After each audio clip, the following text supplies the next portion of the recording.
Do you want to know why when you flip a globe over, it says not for educational use, but decorative purposes only?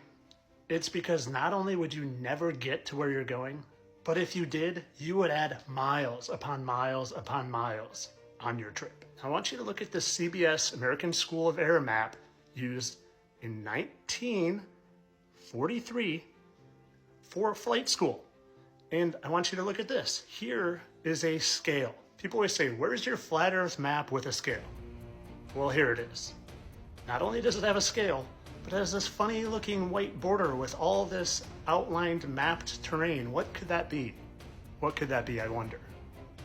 Not that continent at the bottom of the globe, something else that surrounds it.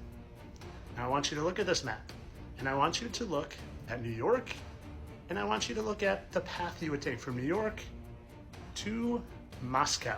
Okay, let's take a closer look. New York to Moscow, how's that gonna look on this map? Let's draw a line right straight across, and notice how it's going to cut through Greenland. Now let's look at what the flight path they show us actually looks like. So when you pull up the actual flight path, this is what it looks like. They make it so it arcs up to Greenland and then down to Moscow. And notice the distance is actually shorter on their curved line compared to this one. If you were to just go straight from New York to Moscow, why would that be longer? Think about that. Again, on the flat earth map, that's an actual map that flight schools used to use. Right through Greenland, and I want to show you why their straight line is actually a longer distance. Because this is what their straight line actually is on a real map. The map pilots use, the flat earth map. It adds distance because you go curve away from it to come back versus going straight across. Now I just want to give you another example of how their curved flight paths from LA to Japan, why would we do that? I'll show you. Because on the flat earth map, LA to Japan is actually an exactly straight line. You just fly across, and I want you to notice, where do they cut through? Alaska, and just on the edge of Russia here. Let's go back and look. Look again. LA, through Alaska, just to the tip, across Russia, and down to Japan. Now is it making sense? Oh, and if you don't believe me, maybe you'll take these guys' word for it. How long have you been a pilot for? 43 years. Wow. What shape is the planet? Flat.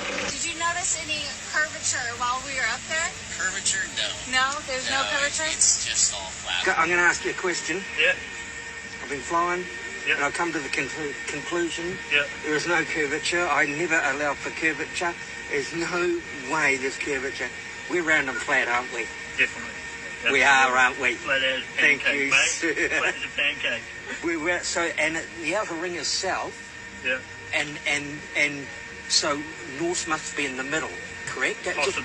That Yeah. would be the only way that a Yeah. magnetic compass would work on a flat plane. Might be onto something, man. Yeah, Might be but onto something. you are not having me on. We No, are. no, you're- We're round and flat, Flat aren't as a we? pancake, mate. Yeah.